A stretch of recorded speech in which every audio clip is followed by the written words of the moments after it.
चलिए नमस्कार साथियों, हम लोग वर्णमाला चैप्टर की शुरुआत कर चुके थे और वो समाप्त भी आखिर हुआ। आपने देखा कि उससे जो रिलेटेड सभी संभावित प्रश्न थे और जानकारियां थी वो मैंने आपके सामने प्रस्तुत किया। उसके ठीक तुरंत बाद या एक तरीके से दूसरा अध्याय जो आप देख सकते हैं, जिसको हम लोग एक ऐसे नाम से जानते हैं जहाँ से इस भाषा को या किसी भी भाषा को वह टॉपिक बहुत ही ज्यादा एक तरीके से सुदृढ़ या मजबूत बनाती है और वहां से सबसे ज्यादा क्वेश्चन पूछे जाते हैं, संभावना बनी भी रहती है। तो उस टॉपिक का नाम है संधि।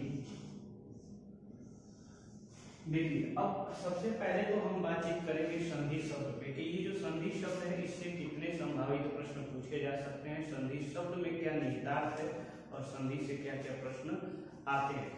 तो पहले हम ये बात करने की कोशिश कर रहे हैं कि समझा पाए आपको कि संधि जो शब्द है इसमें क्या क्या निहित बात है। तो हम पहले संधि को दो तरीके से लिख पाएंगे। एक तो लिख पाएंगे कि इस नौ के साथ यानी पंचमा अक्षर के साथ, और दूसरा हम लिख पाएंगे अनुस्वार के साथ। सवाल ये होता है कि क्या यह दोनों सही हैं कि गलत हैं। तो मानक भाषा के अनुसार या एक तरीके से अगर हम देखें कि संरचना की दृष्टि के अनुसार ये दोनों ही रूप क्या हैं, ये दोनों ही शब्द क्या है, सही है, यानी संधि के ये दोनों रूप लिखे जा सकते हैं। अब सवाल ये होता है कि आखिर ये वाला जो सही है ये क्यों है और ये वाला जो सही है ये क्यों है। आखिर इस तरीके की क्या धारणा या कॉन्सेप्ट हमारे पास है जिसको आधार मान के हम इस बात की पुख्ता सबूत रख पाए आपके सामने कि जो परोसा गया तथ्य है वो लगभग या मूलतः एक तरीके से सही है, उसमें किसी प्रकार का संशय नहीं है। तो हम देखें कि ये जो संधि है, आप जानते हैं कि व्यंजन संधि का एक नियम होता है। व्यंजन संधि का एक नियम होता है कि यदि म के बाद, यदि स्वर रहित जो म है इसके बाद क से लेकर म तक जो होते हैं, ये टोटल 25 वर्ण होते हैं। इस क से लेकर म तक को हम लोग बोलते हैं स्पर्शीय व्यंजन। यदि क से म तक कोई भी स्पर्शीय व्यंजन आएगा तो यह म जो है यह दो रूप में बदलता है। ये म जो होगा एक तो बदलेगा आपका अनुस्वार में, और जो दूसरा बदलेगा वह बदलेगा कि बाद वाले, ध्यान दीजिएगा, बाद वाले वर्ण के वर्ग का, बाद वाले वर्ण के वर्ग के पंचम अक्षर में, पंचम अक्षर में। यहां से आपको समझना होगा कि इस शब्द में क्या भाव छुपा हुआ है। मैंने क्या बोला कि दो तरीके से आपको समझना होगा, एक पंचम अक्षर और किस तरीके के पंचम अक्षर, बाद वाले वर्ण का। दूसरा जो इम्पोर्टेंट चीज होगा वह होगा अनुस्वार के रूप में इसका संयोग होगा। जैसे मैं अगर संधि शब्द को लिख पा रहा हूँ या तोड़ पा रहा हूँ तो मैं इसको जब तोड़ा तो ये मुझे मिला संबंधी। हम आगे हम बात करेंगे कि इस पे किस किस तरीके की बातें पूछी जाती हैं। पहले हम इस संधि शब्द को समझने की कोशिश कर रहे हैं कि इसमें क्या क्या बात छुपा हुआ है। तो यदि मैंने संधि का किया, विच्छेद किया, तो जो विच्छेद मुझे प्राप्त होगा वो संबंधी प्राप्त होगा। जो अभी हम आगे देख लेते हैं कि क्या क्या मामला है इसमें, कि संधि में जो सम है वह एक उपसर्ग है। इस उपसर्ग का अर्थ होता है समान, और जिसमें भी ये लगता है वह उसको बना देता है। ज्यादातर एक तरीके से संभावना रहती है इसके विशेषण बनने की। लेकिन यहाँ जो संधि शब्द है वो भाववाचक संज्ञा है, जो सम उपसर्ग लेने के बावजूद भी। हम बातचीत करेंगे आखिर ऐसा क्यों होता है। जब आप उपसर्ग पढ़ाएंगे तो वहाँ संविधान खोलेंगे और वहाँ इन सभी बातों को हम लोग बातचीत करेंगे। फिलहाल जो बात है जिसको समझने की जरूरत है कि अगर मैं इसका संधि विच्छेद कर दिया तो मैं कोशिश कर रहा हूं वर्ण विन्यास करने की, वर्ण विन्यास करने की। यदि जब मैं वर्ण विन्यास कर रहा हूं तो संधि का जब मैंने वर्ण विन्यास किया तो मुझे प्राप्त होगा क्या, श स्वर रहित है, अ, फिर मैंने लिखा म जो स्वर रहित है, और फिर मैंने लिखा ध जो स्वर रहित है, और फिर मैंने लिखा ई। यदि जो अगर हम देखें कि संधि में जो प्रयुक्त अक्षर है वह 1 2 3 4 5, यानी के 5 अक्षर इसमें प्रयोग में हुए हैं, जिनमें से स्वरों की संख्या यदि आप देखते हैं तो 2 प्रयोग हुआ है, 1 और यह 2। व्यंजन की संख्या यदि आप देखें तो 1 2 3 प्रयोग हुआ है। ऐसा मैंने आपको ठीक वर्ण वाला चैप्टर में बता दिया है कि यदि कुल वर्णों की संख्या ज्ञात करना हो तो उसको कैसे ज्ञात करेंगे, उसका वर्ण विन्यास कैसे करेंगे। उस वाले वीडियो को, उस वाली जानकारी को आप अच्छे से समझ लीजिएगा। मुझे लगता है कि यदि आप उसको देखने के बाद अगर यहाँ इस वाले पोर्शन को देखेंगे तो आपकी समझ और सोच और एक तरीके से जो भी जानकारी होगी उसमें वृद्धि होगी, विकास होगा। फिलहाल जो हम बातचीत कर रहे थे कि इसमें जो 1 2 3 4 5 यानी 5 जो एक तरीके से वर्ण इस्तेमाल हुए हैं, तो इसको अब मैं जोड़ता हूँ यानी अब संधि करता हूँ। तो ये हो जाएगा श, और ये जो है ये आपका ये ध हो जाएगा, और इस ध स्वर रहित होगा, लेकिन जब इसका ई इसमें जुटेगा ये हो जाएगा दी, यानी ये स्वर सहित हो जाएगा। सवाल ये उठता है कि इस म को लेकर कि आखिर इसको किसमें बदलें। तो पहली बात तो हम इसको क्या कर सकते हैं कि आपने देखा कि म के बाद कोई भी व्यंजन आएगा, कोई भी स्पर्शी व्यंजन आएगा, तो उस बाद वाले वर्ण का, ये पहला पॉइंट समझिए कि बाद वाले वर्ण के वर्ग के पंचम अक्षर हो जाएगा। जो बाद वाला ये वर्ण है ध, यानी यदि जो बाद वाला वर्ण ये जो ध है, आप क्या देख पा रहे हैं कि इस ध में अगर मैं कोशिश कर रहा हूं तो ये त वर्ग का त थ द ध और न, इस त वर्ग का ये चतुर्थ अक्षर जो है ये ध है। लेकिन जब हमने यह चीज जाना कि म के बाद एक व्यंजन संधि का एक नियम होगा, जब हम व्यंजन संधि पढ़ेंगे वहां इस बात को अच्छे से समझ पाएंगे कि यदि म के बाद कोई स्पर्शी व्यंजन आएगा तो पंचमा अक्षर में बाद वाले वर्ण के हो जाएगा या एक तरीके से अनुस्वार में बदल जाएगा। ये नियम हम आगे कई शब्दों को लेकर करेंगे। फिलहाल मैं ये कोशिश कर रहा हूँ कि यहाँ ये बात आप स्पष्ट कर पाए। तो हमने क्या सीख लिया कि जब ये जो ध है और इस पे जो ई लग गया, धी हो गया, म को चेंज करना होगा। ये जो ध है ये त वर्ग का चतुर्थ वर्ण है, इसका मतलब ध जो ये वर्ण है इसके वर्ग का जो पंचम अक्षर होगा वह होगा न। यानी एक तरीके से अब हम इस म को इस न में बदल सकते हैं, तो ये वाली जो संरचना होगी ये जाके क्या हो जाएगी, सही हो जाएगी। दूसरे तरीके से मैं क्या समझ सकता हूँ कि यदि अगर आप इसको बदलना चाहें तो ये चीज जो आपने श और अ को मिला के श लिख लिया था और म को बदलना था, तो म को आप अनुस्वार में भी बदल सकते हैं।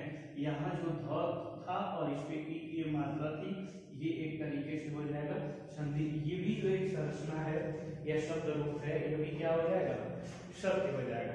इस आधार पे पहली बार तो आपने यह समझा कि जो संधि को जो लिखने का तरीका है या संधि को किन किन 2 रूपों में लिखा जा सकता है, इसकी संपूर्ण जानकारी आपको मिल चुकी। अब मैं इसको रिमूव कर रहा हूं ताकि आप क्या करो कि इसका स्क्रीनशॉट ले लीजिए। अब यहाँ से हम देख पा रहे हैं क्या कि आपने देखा कि संधि को किन 2 रूपों में लिखा जा सकता है। इसके आगे की जानकारी और आप देखिए तो आप क्या देख पा रहे हैं। सबसे बड़ी इंपॉर्टेंट चीज यह होती है कि संधि का समानार्थी क्या है, संधि का शाब्दिक अर्थ क्या है। किसी भी चीज को जब आप पढ़ने जाए उस शब्द में निहित भाव क्या है, उस शब्द के मूल में क्या जानकारी है, यथार्थ क्या है, उस शब्द का सार क्या है, उस शब्द का यदि आप नहीं जानेंगे तब तक वह शब्द आपको परेशान करता रहेगा। तो इसलिए यह हम जानने की कोशिश कर रहे हैं कि संधि जो शब्द है इसका शाब्दिक अर्थ क्या है। तो संधि जब आप पढ़ रहे हैं इसका शाब्दिक अर्थ क्या है ये देखेंगे। संधि का शाब्दिक अर्थ जब देना होगा जवाब, तो आप इस सवाल का जवाब देंगे मेल। यानी संधि का शाब्दिक अर्थ होता है मेल। ये पहला पॉइंट आपको मिल जाता है। दूसरा पॉइंट जो आपको मिलता है कि संधि जो है इसका समानार्थी क्या है। संधि का आपसे पूछा जाएगा समानार्थी क्या है। संधि का समानार्थी जो होगा वह होता है संहिता। यानी संहिता का मतलब होता है, संहिता का मतलब होता है कि एक तरीके से जोड़ना, मेल करना। तो संधि का मतलब आप समझ चुके हैं कि शाब्दिक अर्थ होगा, शाब्दिक अर्थ होगा मेल और समानार्थी इसका होगा संहिता। अगर मैं इसके विलोम की बात करूं जो तीसरा पॉइंट निकल कि संधि का आप विलोम बताइए, तो संधि का जो विलोम होगा वह दो होगा, एक तो होगा विग्रह और दूसरा होगा आपका विच्छेद। अब देखिए बहुत बच्चों के दिमाग में ये बात परेशान करेगी कि विच्छेद और विग्रह कैसे होगा। तो मैं उनकी जानकारी के लिए बात स्पष्ट कर दूं कि जो संधि का शाब्दिक अर्थ जिसको आप मेल समझ रहे हैं उसका एक मतलब तो ये भी निकलता है ना कि संधि का मतलब आपको एक अर्थ ये भी समझ जाएंगे कि जोड़ना होता है। अगर संधि का अर्थ जोड़ना है तो इसका जो विग्रह और विलोम का जो विच्छेद का अर्थ है, इन दोनों का अर्थ होता है तोड़ना। सवाल ये उठता है कि यदि विग्रह जो है संधि का विलोम है तो समास का विलोम क्या है, जिसको लेके आप परेशान होते हैं। तो समास का विलोम जो है जब मैं समास पढ़ाऊंगा तब बताऊंगा, या फिलहाल यदि आप समझना चाहें तो समास का विलोम अभी आपके दिमाग में होना चाहिए क्या, व्यास होना चाहिए। ऐसा क्यों होगा, क्योंकि जब मैं पढ़ाऊंगा समास तो मैं आपको बताऊंगा समास दो शब्दों से मिलकर बना है, जिसमें एक शब्द धातु और दूसरा शब्द उपसर्ग होता है, यानी पहला शब्द उपसर्ग और दूसरा शब्द आस, जिसको आप बैठना भी बोलते हैं ये बात। और व्यास जो है ये दो शब्दों से मिलकर बना है, विधन आस, और ये बात वहां से आसानी से आप समझ पाएंगे कि समास का जो विलोम होगा वह व्यास ही क्यों होगा। अभी फिलहाल आपको जो जानकारी रखना है संधि को लेकर कि संधि का जो विलोम है वह क्या होगा। आगे अगर आप बात देखने की कोशिश करेंगे तो जो चौथा जो एक तरीके से इंपॉर्टेंट पॉइंट आने वाला है आपके पास, चौथा कि संधि का एक तरीके से देखें संधि में प्रयुक्त संधि का नाम, यानी अगर आप देखें चौथा जो इंपॉर्टेंट पॉइंट है संधि का, संधि शब्द जो है संधि का संधि विच्छेद, संधि का संधि विच्छेद, ये क्या होगा संधि विच्छेद। तो अभी आपने देखा था संधि का संधि विच्छेद होगा शम धन भी, ये आपको ध्यान रखना होगा। ये चौथी इंपॉर्टेंट पॉइंट होगी। पांचवा जो इंपॉर्टेंट पॉइंट होगा, पांचवा जो इंपॉर्टेंट पॉइंट होगा वह यह होगा कि संधि का, संधि में प्रयुक्त संधि या संधि में कौन सी संधि है, यानी संधि में संधि का नाम पूछा जा सकता है तो वहां आप जवाब देंगे, क्या जवाब देंगे, व्यंजन संधि। वहां आपको जवाब देना होगा व्यंजन संधि। यहाँ एक बात जरा गौर से समझिए कि संधि में कौन सी संधि है तो वहां व्यंजन संधि है। ऐसा कैसे पता चल रहा है, तो इसलिए पता चल पाएगा कि जब आप सम धन धी करते हैं, सम योग धी बोलते हैं, तो यह जो मौ है ये स्वर रहित है, ये जो मौ है ये स्वर रहित है, यानी यह है व्यंजन। और व्यंजन के बाद यदि व्यंजन आए या स्वर आए तो वह होता है व्यंजन संधि। ये हम लोग जब संधि के प्रकार पढ़ेंगे साथियों तो वहां एक बात अच्छे से स्पष्ट हो पाएगी कि वाकई में संधि में प्रयुक्त जो संधि है उसका नाम ही व्यंजन संधि ही है। चलिए आगे हम देखते हैं कि यदि इतनी बात आप समझ गए कि संधि में प्रयुक्त संधि का नाम, तो यहाँ से जो एक सबसे इंपॉर्टेंट पॉइंट आपको मिलेगा वह होगा कि संधि, यहाँ से अगर इंपॉर्टेंट पॉइंट देखें तो वह जो दिखेगा वह होगा संधि के लिंग को लेकर एक प्रश्न बड़ा जटिल सा नजर आता है। संधि के लिंग को लेकर जैसे आपसे पूछा जाता है कि संधि का लिंग क्या है, तो ये सवाल उठता है तो संधि का जो लिंग होगा वह स्त्रीलिंग होगा। ऐसा हिंदी जो विद्वान है, हिंदी के विद्वान है उनके संज्ञान में होता है ये, और इसको बोलते हैं वे भाववाचक संज्ञा। ध्यान दीजिएगा, वह इसको बोलते हैं भाववाचक संज्ञा। और लेकिन ये जो आया ये आपको मिला जो है ये हिंदी के अकॉर्डिंग मिला है, ये जो मिला है भाववाचक संज्ञा और स्त्रीलिंग ये हिंदी के अकॉर्डिंग मिला है। लेकिन कुछ संस्कृत के विद्वान बोलते हैं कि संधि का जो लिंग है वह एक तरीके से पुल्लिंग है। तो अभी तक इस लिंग को लेकर मतभेद है, अलग अलग विद्वानों का अलग अलग मत है। तो इस आधार पे हम, और एग्जामिनर अगर आप समझते हैं कि इस तरीके का प्रश्न यदि दे रहा है तो इस तरह के जो विवादित प्रश्न है उससे बचता है। फिलहाल उसको ऐसा लगता है कि इस तरीके के विवादित प्रश्नों को हम न सामने परोसे हैं, जिसकी वजह से समस्या क्रिएट हो। तो ऐसे प्रश्नों से बचेगा। आपके पास जो दोनों जानकारियां सामान्य रूप से थी उनको मैंने रख दिया। आप इसके आधार पे ऑप्शन को देख के, ऑप्शन को समझ के आंसर मारेंगे। इसके अलावा अब जो प्रश्न उठता है, इसके अलावा जब ये प्रश्न उठता है, ये प्रश्न तो संधि की एकदम गरिमा को ही बढ़ा देता है। सवाल ये उठता है कि आखिर संधि को पढ़ते हैं क्यों? हमारे पाठ्यक्रम में संधि का प्रयोग क्यों किया जाता है? क्या जरूरत पड़ी संधि को पढ़ने के लिए? एक शिक्षक पढ़ाते समय किसी भाषा को, संधि को क्यों पढ़ाएगा? ये अवधारणात्मक प्रश्न है। जब भी आप कभी भी भाषा के एग्जाम देने जा रहे हैं और वहां अवधारणात्मक प्रश्न बनता है, तो वहां संधि की इस बात को जरूर पूछा जाता है कि मान लीजिए कि एक भाषा शिक्षक आप हैं और आप एक टॉपिक पढ़ाने गए जिसका नाम है संधि, तो सबसे पहले आप उस बच्चे को ये क्या बताने की कोशिश करेंगे कि हम जो टॉपिक संधि पढ़ाने जा रहे हैं वह क्यों पढ़ा रहे हैं, उसमें क्या क्या रखने की कोशिश करेंगे। या आप मुझे अगर शिक्षक हैं तो ये बात बताने की कोशिश करिए कि संधि आप क्यों पढ़ते हैं या पढ़ाते हैं। तो सवाल यहीं से खड़ा होता है कि यानी कि संधि का प्रयोग क्यों होता है, संधि का उद्देश्य क्या है हमारे पठन प्रक्रिया में। संधि का एक तरीके से देखें तो उद्देश्य या प्रयोग क्या है।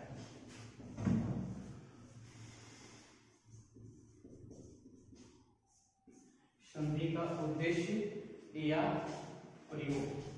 तो संधि के कुछ उद्देश्य और प्रयोग हैं जिनको आपको लिख लेना होगा, जिसमें से पहला यह होगा कि छात्रों में नवीन शब्द का निर्माण करना।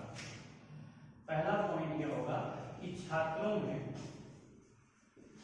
नवीन शब्द का निर्माण करना।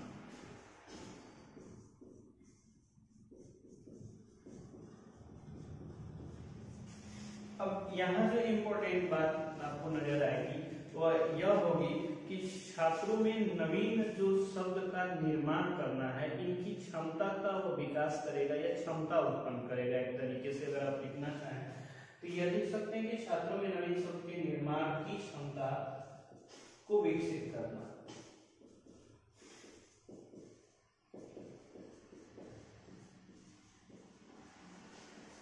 कोई भी टीचर जब यदि पढ़ाता है बच्चे को तो वह इसीलिए संधि को पढ़ाएगा कि उस छात्र में, जैसे शब्द रचना में आप जानते हैं उपसर्ग सहायता करते हैं, प्रत्यय सहायता करते हैं, ठीक उसी तरीके से संधि और समास भी शब्दों की रचना में सहायता करते हैं। जब शब्द रचना हम पढ़ेंगे ठीक इसके बाद, तो वहां हम स्पष्ट कर पाएंगे कि संधि का रोल क्या है वहां।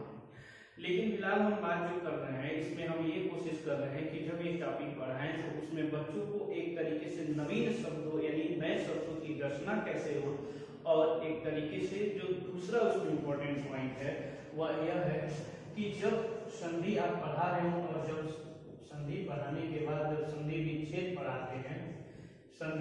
पढ़ाते हैं तो आखिर संधि में संधि विच्छेद को क्यों पढ़ाते हैं, इससे क्या हम समझें कि एक व्याकरण की दृष्टि से या एक भाषा की दृष्टि से विच्छेद क्यों पढ़ाए जा सकते हैं, क्या क्या इसकी संभावनाएं बनती हैं पढ़ाने की जिससे उसको लाभ मिलता है।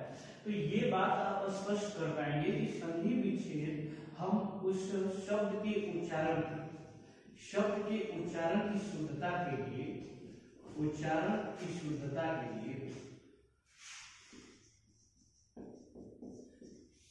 के लिए हम लोग संधि विच्छेद करते हैं। यानी संधि विच्छेद जब भी होगा तब वहां क्या होगा कि उस शब्द के उच्चारण में हम एक तरीके से प्रवाह ला पाएंगे और शब्द का ठीक ठाक या सही ढंग से उच्चारण कर पाएंगे। जो तीसरा एक तरीके से मुद्दा होता है कि संधि पढ़ने का, वह यह होता है कि व्याकरण की दृष्टि से अगर हम देखें जो संधि पढ़ते हैं तो शब्द को परिमार्जित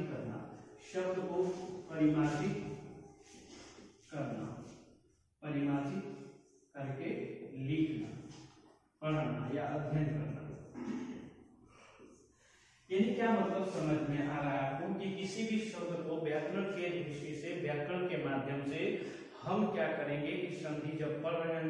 उस शब्द को कैसे ठीक तरीके से या सही ढंग तरीके से उसको लिख पाए, ये सिखाता है परिमार्जित करने का तरीका किसी शब्द को संधि। इसलिए हमें जरूरी है संधि को पढ़ने की। अगर मैं आगे की एक बात देख पाऊं तो ये बात स्पष्ट हो पाता है कि जितने भी एक तरीके से नए शब्दकोश हैं, अगर आप ये लिख पा रहे हैं, चौथा इंपॉर्टेंट पॉइंट क्या लिख सकते हैं कि एक तरीके से शब्दकोश अगर किसी विद्यार्थी का नहीं बढ़ पा रहा है, अगर आप एक शिक्षक हैं, संधि की प्रक्रिया ठीक ठाक जानते हैं, तो शब्दकोश में वृद्धि करने के लिए आप संधि उसको पढ़ा सकते हैं। शब्दकोश क्या होता है? शब्दकोश वही है जिसमें आप समानार्थी, विलोम, लोकोक्ति, मुहावरा, अनेक शब्दों के लिए एक शब्द, ये सब शब्दकोश की श्रेणी में आते हैं, जिसको हम लोग इंग्लिश में वोकैबुलरी के नाम से जानते हैं। और जब जिसके पास आप जानते हैं कि अंग्रेजी में 20,000 मूल शब्द हैं और हिंदी में 36,000 मूल शब्द हैं। हमारी हिंदी जो है अंग्रेजी से कई हजार गुना ज्यादा एक तरीके से शक्तिशाली है और एक तरीके से शब्दवर्धक है। तो हम ये जाने कि भंडारण के माध्यम में या भंडार के माध्यम में, शब्द भंडार के माध्यम में जो हिंदी है वो कई ज्यादा अंग्रेजी से एक तरीके से दोगुनी के रेंज में आती है। तो वहां हमको जब हिंदी पढ़ना होगा तो शब्द भंडार में बहुत ज्यादा महत्वपूर्ण होगा आपका क्या, संधि पढ़ना। तो ये एक बात आप समझ चुके हैं कि संधि को पढ़ने के लिए एक तरीके से हमको ये सारी बातें क्यों जरूरी पड़ती है। सवाल ये उठता है कि आखिर जो संधि हम करेंगे, ये तो हम प्रयोग उद्देश्य समझ चुके हैं कि परिमार्जित करने के लिए, व्याकरण की दृष्टि से लाभ लेने के लिए हमको एक तरीके से भाषा को सुदृढ़ और समृद्धशाली बनाने के लिए हमको संधि पढ़ने की जरूरत पड़ेगी। अब सवाल ये होता है कि ये जो बार बार आप चिल्ला रहे हो कि संधि संधि ये है क्या, तो वहां से प्रश्न अब बनने चालू हो जाएंगे। अभी तक तो हम लोग केवल संधि का परिचय पढ़ रहे थे, अब संधि के परिचय में हम केवल संधि शब्द का परिचय पढ़ रहे थे और वहां से इतनी बातें हो चुकी। दूसरा जो सबसे एक इम्पोर्टेंट मुद्दा आपको नजर आ रहा है कि आखिर जो संधि हम पढ़ने जा रहे हैं, आखिर किनके मेल से ये संधि बनेगी, और यही से प्रश्न का दूसरा खंड आपके साथ शुरू होने जा रहा है। तो मैं कोशिश कर रहा हूं उस बात को समझाने की जहां से प्रश्न बहुधा या अधिक बार पूछा गया है। जैसे कि यदि मैं बात करूं कि आपसे ये सीधे प्रश्न पूछ ले कि संधि में निर्माण किसका होता है, आपकी संधि किसके सहायता से बनती है, संधि की निर्माण प्रक्रिया अगर आप देखिए, सवाल यही से उठता है कि आखिर संधि किसके मिलने से बन जाती है। क्या उसके लिए कई हजार लोग मिलते हैं, इकट्ठा होते हैं, कई हजार गोलियां बंदूक चलाई जाती हैं तो संधि बनता है, या क्या मामला है। वो संधियां दूसरी होती हैं कि जो राजा महाराजा एक दूसरे के विचारों से प्रभावित होकर या किसी इस बात से मतलब कि एक तरीके से समझौता को आधार मान के संधि करते हैं, वो दूसरी कहानी इतिहास में आपको पढ़ना होगा। यहाँ हम भाषा पढ़ रहे हैं और भाषा में संधि का निर्माण करना है, तो एक तरीके से आखिर किसको आधार बनाए। अभी हमने हाल में ठीक जस्ट इसके पहले पढ़ा वर्णमाला को, और वर्णमाला में हमने देखा कि भाषा की सबसे सूक्ष्मतम इकाई, लिखित इकाई वर्ण होती थी, और वर्ण में आपने देखा कि वर्ण से छोटी एक इकाई होती थी जिसको हमने ध्वनि दिया, जो ध्वनि का लिखित रूप ही वर्ण कहलाता था। उससे छोटी नहीं, एक संदर्भ में बोल सकते हैं कि वो मौखिक रूप होता था, जो ध्वनि था भाषा की सबसे छोटी इकाई, और उस आधार पे अपनी लिखित इकाई को वर्ण माना था। उस वर्ण के माध्यम से हम अब क्या करेंगे, आपने देखा था कि कोई भी भाषा, यदि मैं उसको रिकॉल कर पा रहा हूँ आपके सामने, तो मैं ये बात दिखा पाता हूँ कि कोई भी भाषा जो होती है वह वाक्य समूह से बनती है। वाक्य समूह जब कई मिलते हैं तो भाषा बनती है, और वाक्य समूह जो होता है वह वाक्य से मिलने से बनता है। कई वाक्य मिलकर वाक्य समूह बनाते हैं, और कई जो वाक्य होते हैं वह शब्द के निर्माण से बनते हैं, और शब्द जो होते हैं वर्ण से बनते हैं, और वर्ण जो होते हैं वो आपके ध्वनि के लिखित रूप होते हैं। यहाँ तक बात मैंने कर लिया था, फिलहाल मैंने वर्ण को पढ़ा दिया है, वर्णमाला को अच्छे से समझा दिया है। सवाल ये होता है कि वर्णों के संकलन को वर्णमाला कहा गया और वर्णों के व्यवस्थित क्रम को क्या कहा गया, शब्द कहा गया। अभी हम शब्द पे पहुंचे भी नहीं है, अभी हम शब्द तक गए नहीं हैं। हमने तो वर्ण को ही आधार मान के अभी काम किया है। वर्ण की सभी बातें मैं कर चुका हूँ। अब इस वर्ण के आधार पर मैं संधि का निर्माण करने जा रहा हूँ। यानी संधि के निर्माण में क्या होगा कि वर्णों के संयोग से, सवाल यही होता है कि समीपवर्ती वर्णों के संयोग से, ध्यान दीजिएगा, समीपवर्ती वर्णों के संयोग से, वर्णों के संयोग से उत्पन्न विकार या रूप परिवर्तन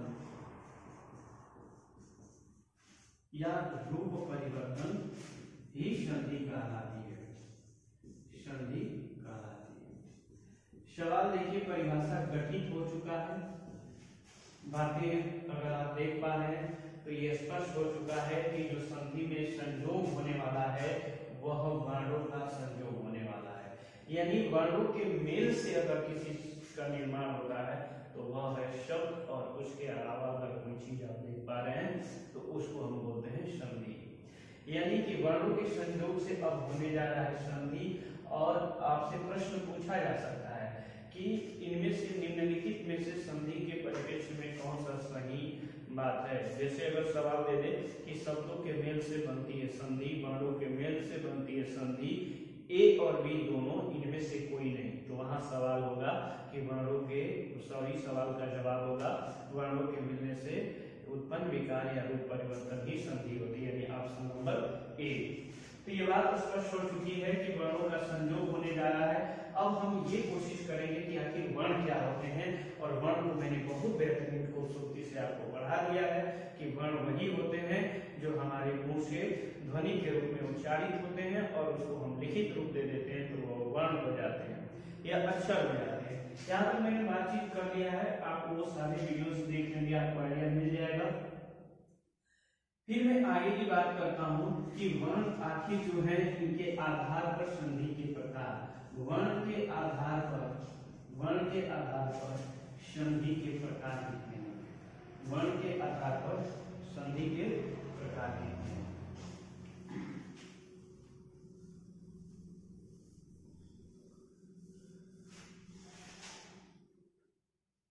वर्ण के आधार पर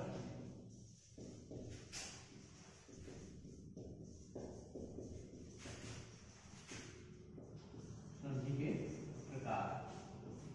अब देखिए, वर्ण के आधार पर जो संधि के प्रकार होंगे वह होंगे तीन।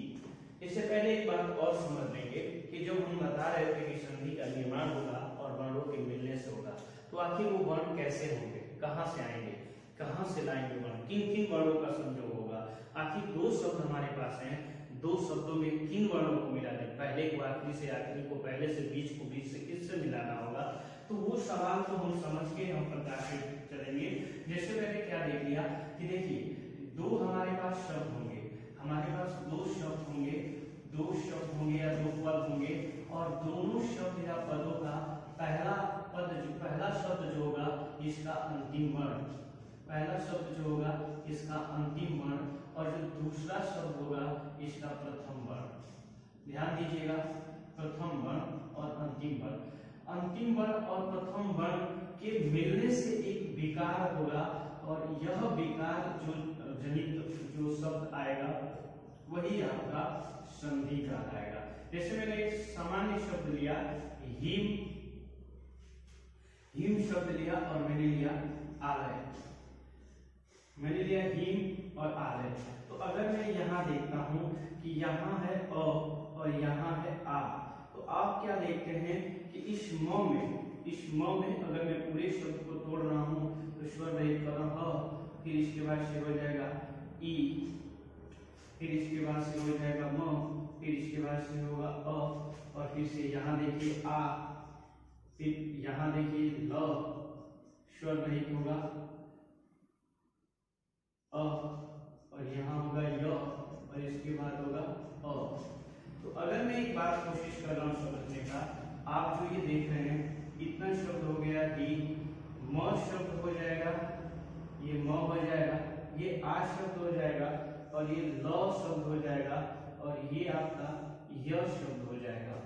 सवाल ये उठता है कि एक शब्द जो है हिम, इसका ये पहला देख रहे हैं, पहला इस शब्द पहले शब्द का अंतिम वर्ण यानी म में जो अ है, यानी म में जो अ है और ये पहला शब्द का अंतिम वर्ण होगा और ये जो दूसरा शब्द है इसका आखिरी वर्ण होगा।